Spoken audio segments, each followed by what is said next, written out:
Here we are, the IDEO team live, London, King's Cross. And we're on our way to give our final presentation.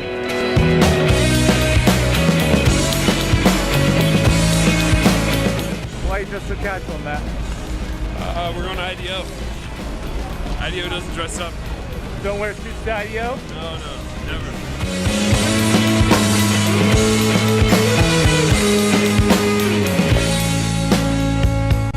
Welcome to our GCP presentation. This is a project for IDEO and about a new project that they are developing now. It's called OpenIDEO. It's a website for open innovation. This is a legal disclaimer.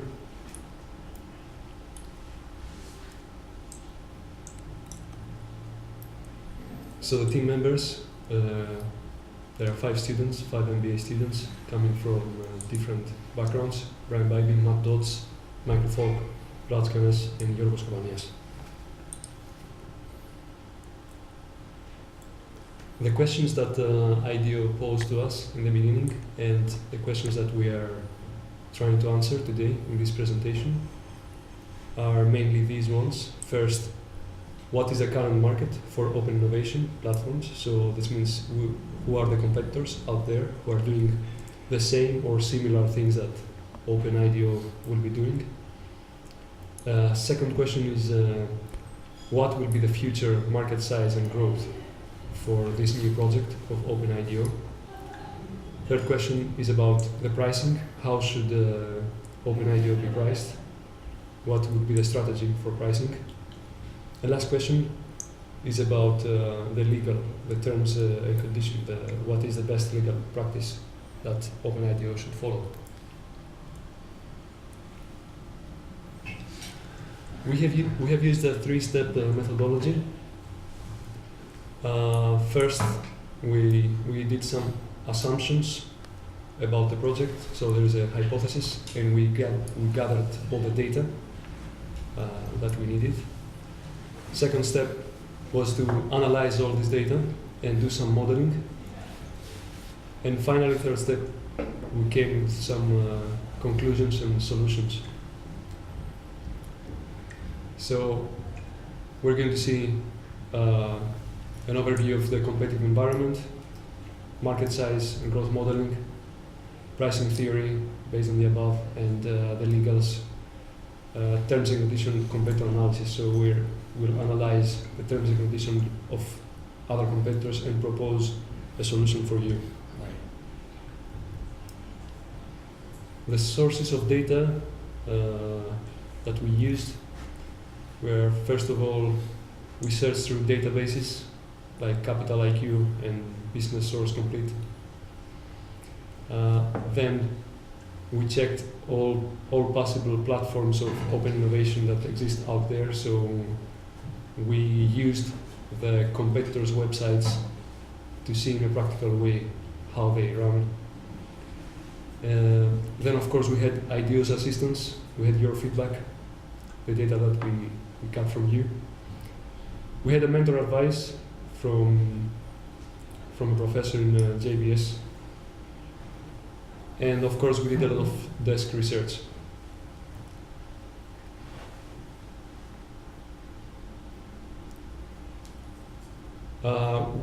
First of all, let's talk about the companies that we checked, the companies that exist out there. We checked about 101 companies that do similar or similar things that OpenIDEO is doing, or they have platforms, they sell platforms of open innovation, or they are involved in crowdsourcing. And we got some spreadsheets where we collect all the information, and they will be available to you after the presentation, so you can see all the details.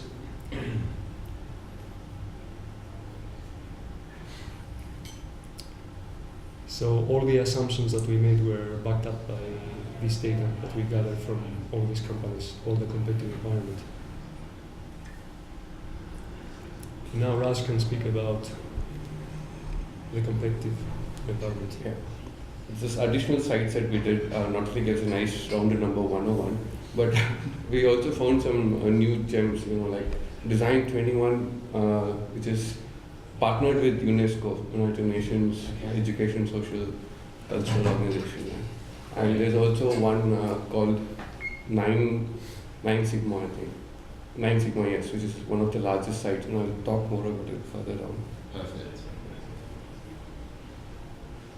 We kind of plotted these sites depending on when they started, and you see most of them are 2007 onwards. That's why you see most of them. And the only few things that were there initially in 2001 that are still existing and doing pretty well actually are Top Coder, Innocentive, and 9 Sigma. All of them have 150,000 users plus actually, but they are more in high domain knowledge sectors. Top Coders again, software design, algorithms, everything. Innocentive again does high specialized knowledge. 9 Sigmas again, life sciences and engineering, product development. These are the other sites that we have. And you see, I think the gap between 2001 to 2006 is most likely because .com bust happened at that time. And maybe some of the sites did not make it through, maybe they're too early to this whole concept of crowdsourcing.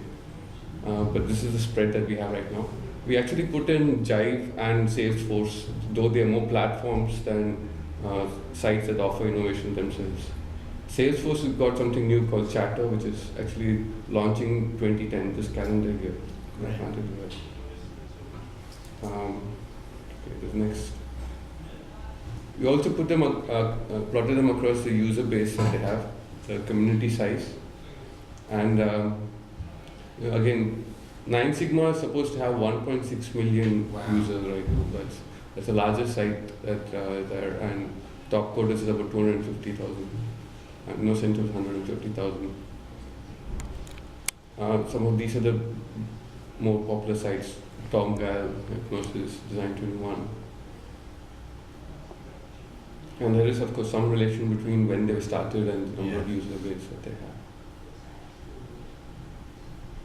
The next site is something that we talked about last time, that you wanted how complexity, by complexity we mean again the touch point that you talked about. So we kind of plotted about complexity. So high complexity is to the right, low to the left. On top and down is the domain knowledge required for the challenges. Again, you see most of them are between medium to low, both in terms of complexity and in domain knowledge that is required to participate in the sites. But the older ones come in the top right corner, which is high domain knowledge and high complexity. Medium to high complexity is what they normally target. I think IDEO would probably end up over there where that number, there's 6 sites that we talk about. This change makers is something very similar, again for not-for-profit solutions for social entrepreneurship, that kind of solutions. This is the rough spread that we have for. That's great. I think the next part.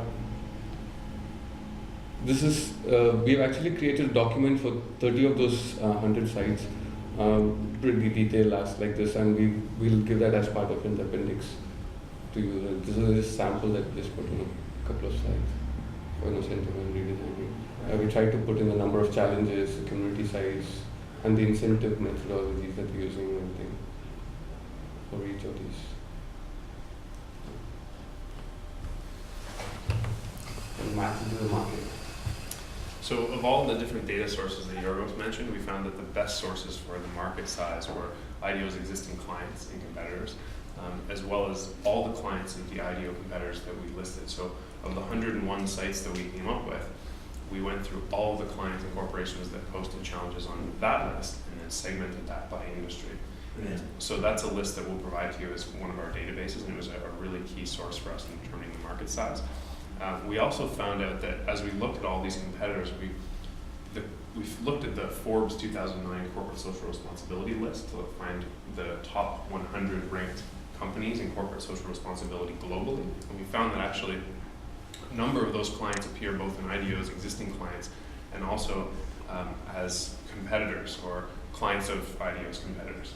So when we cross-referenced that, we were able to put together quite a list of 300 clients that IDEO could potentially target in the short term. Brilliant. We then looked at scenarios. So we had this giant list of about roughly 1,000 potential companies that IDEO could target. We wanted to segment that further. So we've split it up into scenarios, including open or not-for-profit challenges, open challenges that are not-for-profit but sponsored by a private corporation, so for example Sony with the World Wildlife Fund, and then closed entirely corporate challenges. So the immediate market that we see here that IDEO could probably go out and target in the next few years as you roll out this platform is roughly 1,000 potential clients. But if we segment that into sort of the key categories that I think are probably of most interest to IDEO in the short term, we see there's about 25 not-for-profit, large not-for-profits that certainly are either already using open innovation platforms or are partnering with large corporations to do this type of initiative. We also see that there's roughly 34 consumer electronics firms. These are the Sonys, the LGs, whatnot. There's also a number of computer peripherals, consumer goods, branding communications. And branding communications is what we consider the logo, the marketing design, that kind of work as well. So then when we had these different categories, what we did is we analyzed the different rewards that were posted, or the value of those rewards on the open innovation platforms, to try and determine how much it was worth to the corporate client or the not-for-profit to post a challenge in this type of manner. So we had roughly, the range here is between 80,000 and as low as 2,500 for rewards. But we feel, and Brian's going to talk a little bit more about how we arrive at these prices, but we feel that IDEO has the opportunity to charge significantly more for this. In fact, we think for some of the closed corporate challenges, 80,000 US is a reasonable number. Perhaps a little bit lower, we put in 10,000 for some of the brand, small logo design work. And then a little bit less for some of these corporate not-for-profit partnerships. But as you'll see, Brian's going to go through a little bit more detail of how we arrived at price and our pricing analysis. Perfect. And I think the final thing I'll mention is all of this is available in the spreadsheet, so if you wanted to see not-for-profits that you could target, our list of 25, it's all categorized there for you. So you can access that. All right, pricing. As you can imagine, for you guys, pricing has probably been a really difficult, the most difficult, and for us, we thought the pricing was going to be kind of a small thing, and then it turned out to be just a nasty little monster. Because looking at all those companies we looked at, I mean, they're all over the map. I mean, you have people, $10 to host something, and then $1,000 in fee awards, a couple $100 to $1 million, and so pricing we looked at more of we talked to our professor who's our mentor, and he's a global marketing professor, and so we talked to him about pricing and things. And so we kind of came with a conclusion that's more theoretical as opposed to numbers. I mean, we kind of, as you saw from that spreadsheet, you can kind of play with some of the assumptions in that spreadsheet, but we kind of took a more theoretical approach, and kind of our recommendations are more of that nature. And so we looked at like 3 different ways of pricing. And the first obviously is cost-based pricing, just whatever it costs, charging a premium over that. And then with competitor-based pricing, taking a look at what your competitors are doing. But there really aren't too many competitors that are doing exactly what you're doing, and so that's where we thought that the best, of course, is the consumer perceived value. And what that's going to take, as opposed to, we looked at doing surveys of our classmates, but with the nature of this being such a innovative idea, and talking to our mentor, the belief is that doing interviews, focus groups, and surveys is about 6 months worth of gathering of data, and those 3 sections will provide the early adopters and the innovators, and you can kind of get a feel for who to market to and how to market. And of course, the way to increase that perceived value is going to come from marketing, communicating that.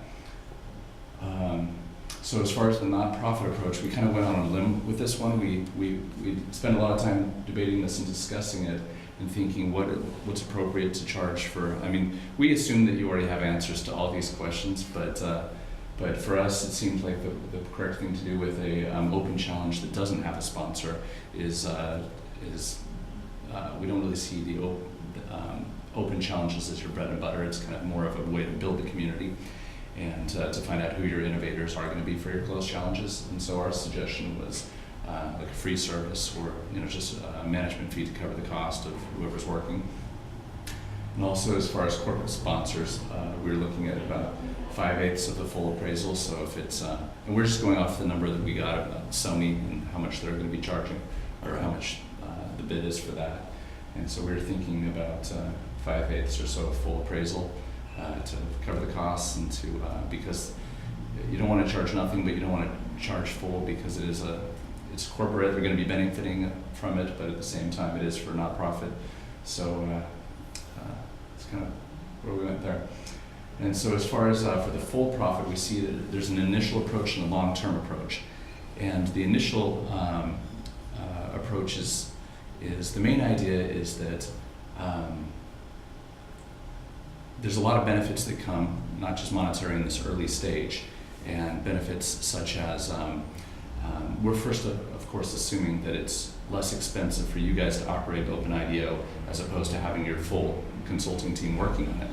And so we see that if you were able to take like the insight phase and outsource that to OpenIDEO, well, that's going to free up more resources to be able to bring in more business, and so you'll be able to make cash from that. Second is that we were concerned at first that it would cannibalize your existing money, because if you're outsourcing all of your material, well, then people aren't going to start enjoying that, and they won't be spending money on your bread and butter consulting service. But one of the other benefits is we think that this is going to bring a chance to gather the experience and to build this network initially. So our suggestion here is not to really price it, but to have it as part of your consulting package. So you're going to have clients. Let's say a client comes in for Nike, and you bring them in, and you're going to say, well, we have our usual service, but we'd also like to let you aware of our OpenIDEO. We could put a closed challenge, and we could outsource a portion of this. And we were thinking that at first people might be hesitant. They'd rather have you guys properly do their whole service. They might be skeptical of outsourcing, whole portions, but as time goes on, that they would learn the value of it, and then in time you'd be able to charge a premium above. In fact, people might say, "Oh, we actually will only want to, hire you guys as a design firm, but we also want to be able to have access to your OpenIDEO," and that will be based on consumer perceived value and time. But the idea is to bundle OpenIDEO with your normal consulting service. So it's, but we don't feel that very many people are going to come, at least from the main clients, going straight into the OpenIDEO without relying on your consulting services as a whole. And as far as long term, it's about, we believe that in time you'll be able to charge a premium once that premium is understood and the consumer premiums are observed. And so, and that's optimal pricing, and you'll be able to deliver that on an individualized basis, and that's going to be the best pricing method as opposed to costing consumers. So that's kind of where we hit with pricing. So next on to legal. Thank you. So first of all, we looked at also at the competitors for the terms and conditions, basically taking the 10 top websites from our point of view in terms of similarities with OpenIDEO and just kind of a best approach. We looked at those DNCs, tried to figure out which ones were better, which ones were worse. There's the good, the bad, and the ugly. If you look at the timeline of the process, the way we see it, the user would sign up for OpenIDEO, register, and that's the point in time where he is led to accept the terms and conditions, as is the case of any of those kind of sites. Then, with regard to the IP, we would go with an approach where the title to the IP is transferred fully to IDEO or OpenIDEO at the time of submission of the IDEO. The process then goes on where people build on or evaluate or cheer those ideas. They collaborate on those ideas. The concept develops, and at one point in time you will have a winner. The winning idea will then be transferred to the client, also in full time to that IP. On the bottom line, there's one hypothesis where we think open IDEO should reserve the right to reject any submission, be it for reasons of them being politically incorrect or whatever. And just some safeguard that open IDEO should have. In that case, obviously, you don't want anything to do with that. You reject the submission. That IP is irrelevant anyway, but it goes back to the contributor. As regards the ideas submitted by those contributors that didn't win, we believe instead of just giving everything back or just keeping it indefinitely, which might discourage some people, an intermediate solution would be for the IP entitled to go back to the contributor, but open IDEO would retain a non-exclusive license, which might also solve any problems with the fact that you have some aggregation of ideas and the build-on, especially the build-on kind of mechanics could raise certain issues which you would resolve with the non-exclusive license. Then, in terms of just general look and feel, what we looked at, every single terms and condition that was short and simple just stands out. It doesn't discourage people. If you have a 5-page, 10-page, there's even worse than that, document with contingencies for absolutely everything, it is a bit of a turn-off. Whereas some of the 3 sites mentioned there have clear, structured approaches in the way they're drafting their T&Cs, and you immediately get this sort of subjective feeling that these people aren't messing with you. Okay. And that's definitely what one conclusion we came to, is that should be the goal. What we saw on Idea Bounty, we really liked. They have a document that's not a T&C, and it says clearly this is not the T&C, but it just talks to people in normal terms. First of all, explaining what we're talking about what kind of concepts and ideas can be patented, what could be copyrighted. It doesn't go into a lot of detail, but it just it's a nice sort of document which outlines the whole thing. And we think, especially with IDEO's background, it could be an interesting challenge to try to have some sort of communication method, meta-legal sort of document that explains what's happening in the T&Cs.